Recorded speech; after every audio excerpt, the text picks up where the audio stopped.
बोलो गीता माता की जय।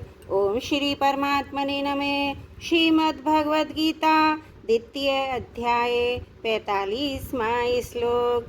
त्रिगुण्य विषया वेदा निस्त्रिगुण्यो भवार्जुन निर्द्वंद्वो नित्य सत्वस्थो निर्योग क्षेम आत्मान। हे अर्जुन, वेद उपयुक्त प्रकार से तीनों गुणों के कार्य रूप समस्त भोगों एवं उनके साधनों का प्रतिपादन करने वाले हैं। इसलिए तू उन भोगों एवं उनके साधनों में आसक्तिहीन, हर्ष शोक आदि द्वंद्वों से रहित, नित्य वस्तु परमात्मा में स्थित, योग क्षेम को न चाहने वाला और स्वधीन अंतकरण वाला हो। त्रिगुण्या विशदा वेदा, यहाँ वेदों से तात्पर्य वेदों के उस अंश से है जिसमें तीनों गुणों का और तीनों गुणों के कार्य स्वर्ग आदि भोग भूमियों का वर्णन है। प्रत्युत निष्काम भाव की महिमा में है। जैसे हीरे के वर्णन के साथ साथ कांच का वर्णन किया जाए तो उसका तात्पर्य कांच की निंदा करने में नहीं, प्रत्युत हीरे की महिमा बताने में है। ऐसे ही यहाँ निष्काम भाव की महिमा बताने के लिए ही वेदों के सकाम भाव का वर्णन आया है, निंदा के लिए नहीं। वेद केवल तीनों गुणों का कार्य संसार का ही वर्णन करने वाले हैं, ऐसी बात भी नहीं। वेदों में परमात्मा और उनकी प्राप्ति के साधनों का भी वर्णन हुआ है। निस्त्रिय गुणयो भव अर्जुन, हे अर्जुन, तुम तीनों गुणों के कार्य रूप संसार की इच्छा का त्याग करके असंसारी बन जा, अर्थात संसार से ऊंचा उठ जा। निर्द्वंद है।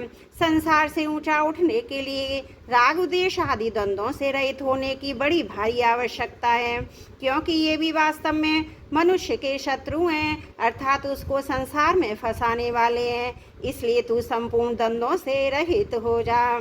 यहाँ भगवान अर्जुन को निर्द्वंद होने की आज्ञा क्यों दे रहे हैं? कारण कि द्वंद्वों से सम्मोह होता है, संसार में फंसावट होती है। जब साधक निर्द्वंद होता है तभी वह दृढ़ होकर भजन कर सकता है। निर्द्वंद होने से साधक सुखपूर्वक संसार बंधन से मुक्त हो जाता है।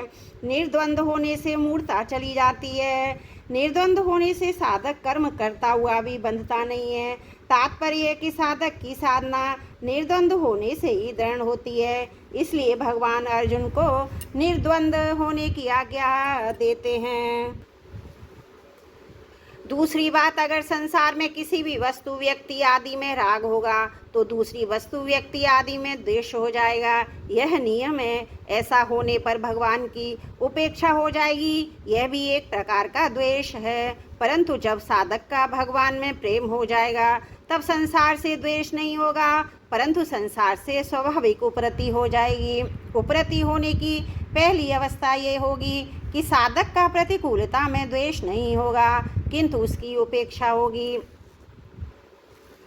उपेक्षा के बाद उदासीनता होगी और उदासीनता के बाद उपरति होगी। उपरति में राग द्वेष सर्वदा मिट जाते हैं। इस क्रम में अगर सूक्ष्मता से देखा जाए तो उपेक्षा में राग द्वेष के संस्कार रहते हैं, उदासीनता में राग द्वेष की सत्ता रहती है, उपरति में राग द्वेष के न संस्कार रहते हैं न सत्ता रहती है, किंतु राग द्वेष का सर्वदा अभाव हो जाता है। नित्य सत्वस्थ है। द्वंद्वों से रहित होने का कारण यह है कि जो नित्य निरंतर रहने वाला सर्वत्र परिपूर्ण परमात्मा है, तू उसी में निरंतर स्थित रहे।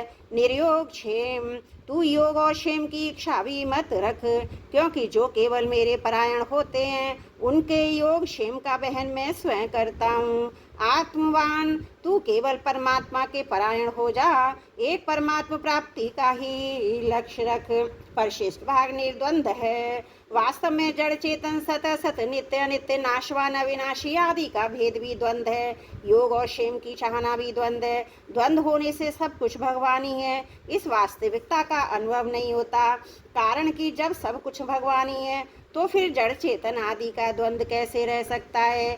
इसलिए भगवान ने अमृत और मृत्यु, सत और असत दोनों को अपना स्वरूप बताया है। त्रुटियों के लिए क्षमा चाहती हूँ।